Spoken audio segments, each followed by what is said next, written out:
আমরা এখন ঘুরতে ঘুরতে আসছি মানিকগঞ্জ নার্সারি, এটা 88তম স্টল। এই স্টলে এসে তো অনেক রকমের ফুল ফল সবজি মশলা মরিচ অনেক রকমের গাছগাছালিতে ভর্তি। এর ভিতর সব থেকে আকর্ষণ হচ্ছে বড় বড় আম ঝুলে আছে লাল টকটকা। আমরা যে মানিকগঞ্জ নার্সারির যে আমগুলো আছে আমগুলোর সাথে একটু পরিচিত। ভাই আসসালামু আলাইকুম। ওয়ালাইকুম আসসালাম। ভাই কেমন আছেন? জি আলহামদুলিল্লাহ। আমি এই যে আমগুলো দেখে মুগ্ধ। এই কোনটার কি নাম, চারাগুলোর দাম কেমন একটু বলবেন আমাদের? জি, এটার কি নাম? এটা হচ্ছে থাইজাত চিয়াংমাই আম। চিয়াংমাই। জি, এটা চারা কেমন? এটা চারা বড় গাছের দাম হচ্ছে আপনি 5,000 টাকা। 5,000 টাকা। আর আর 5 ফিট চারা আছে, দাম হচ্ছে 400 টাকা। 400 টাকা। জি, এই আম ওজন কতটুকু হবে?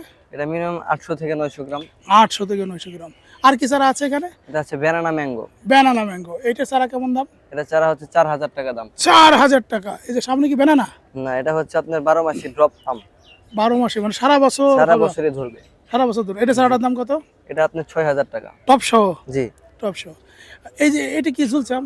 এটাও ব্যানানা ম্যাঙ্গো। ও এটা চারা কত বললেন? এটা 4,000 বলেছি। 4,000। এই যে বিশাল বড় বড় লাল টকটকাশ মনে হচ্ছে যে আমরা আগে বলতাম সিন্দুরি আম। জি জি, এটা সময় আর একটু বলি, এটা কি ওই চিয়াংমাই নাম? এটাই চিয়াংমাই। সবই চিয়াংমাই। লাল যা আছে সবই চিয়াংমাই। কিভাবে আনছেন চারা কোন তো আপনি কোন জায়গা থেকে আনছেন? চারা আমার আনা হয়েছে রংপুর বগুড়া থেকে। রংপুর বগুড়া থেকে। জি, এটা কি দেশি জাত না অন্য জাত? এগুলো থাই জাত। থাই জাত। জি, মিষ্টি না টক? আপনার কাঁচা মিষ্টি পাকাও মিষ্টি। কাঁচাও মিষ্টি জি, পাকাও মিষ্টি। এই চারাগুলো হলো কত? 4,000 করে বেচতেছেন? এটা 5,000 টাকা। 5,000 করে বেচতেছেন। জি, আচ্ছা, এই যে অনেকেই বলে যে এই গাছে ফল ধরে আছে, এই গাছটা কিনলে আর নাকি ফল হয় না, এটা তাদের আপনি ভুল কি বলেন? ধারণা। এটা হচ্ছে তাদের ভুল ধারণা। হ্যাঁ। আমি যদি সময় মতো সঠিক যত্ন নিতে পারি তাহলে অবশ্যই আমার গাছে ফল আসবে। না, সময় মতো সঠিক তো আমরা তো ছাদে করি কিংবা একটা গাছ লাগাই, ছাদ ওটা তো বাগানে বুঝি না করতে তো। গেলে আপনার শীত মৌসুমের আগে এটার মাটি চেঞ্জ করে সার দিয়ে মিক্সড করে নতুন মাটি দিয়ে লাগাইতে হবে। তাহলে ইনশাআল্লাহ প্রতি বছরই কম আকারে ফল আসবে।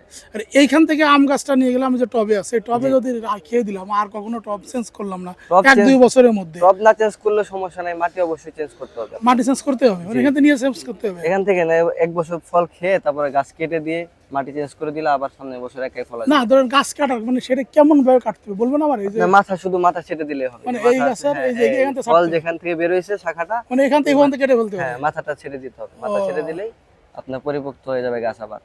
মানে এই যে আম গাছগুলো আছে, যে আম আছে ঝুলে আছে, জি, শুধু এই গাছ না প্রতিটা গাছেরই প্রতিটা যদি গাছ। পারেন এই যে গাছের এই যে এইখান থেকে বেরিয়েছে না, এইখান থেকে জি সেটা জি দিতে জি হবে। জি জি এইখান থেকে সেটা দিলে এখান থেকে আবার নতুন কুশি গজাবে এবং সেই কুশিতে প্রচুর পরিমাণে আম হবে। আর যদি আপনি এই ডালে এটা না ছাটেন জি। তাহলে কি আম হবে না, দোষ হবে নার্সারির, দোষ হবে নার্সারিওয়ালা। তাই না? দোষ হবে নার্সারির। কিন্তু আসলে নার্সারি উনিও বলছে আমিও বলছি, ধরেন এই যে এটা এই ছাড়ছে কোন জায়গা থেকে, এইখান থেকে ছাড়ছে, এইখান থেকে কেটে দিতে হবে। কেটে দিলে যদি পারেন, কেটে দেওয়ার পরে একটু পোড়া মোবিল যদি কারো থাকে একটু মাখাই দিলেন, তাহলে তো কোনো ফাঙ্গাস বা কোনো কিছু হইলো না, আরো সুন্দর হইলো। গাছের নাকি? পাতা সবসময় ভিজিয়ে রাখতে হবে, তাহলে গাছের পাতা ফাঙ্গাস সবসময় হবে ভিজে রাখতে হবে, ফাঙ্গাস হবে না।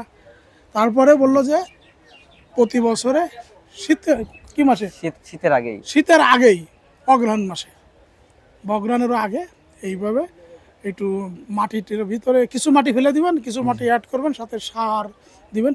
এটা টপ প্রতি সারের কতটুকু দিবে? মিনিমাম মিক্স করে 100 গ্রাম প্রত্যেকটা মিলে মোটে 100 গ্রাম দিলেই হবে। সব মিলে 100 সব গ্রাম। মিলে 100 গ্রাম। TSP, DAP, potash, MOP, urea দিতে হবে, এর দরকার নাই। পটাশ দিলে বোরন হবে। জিঙ্ক দিতে হবে। না, পটাশ দিতে হবে। আর আপনার খোল দিলে ভালো হয়। খোল? জি। এটা কিসের খোল দিলে পারবো? এটা আপনার সরিষা খোল দিলে ভালো হয়। সরষের খোল দিলে ভালো হয়।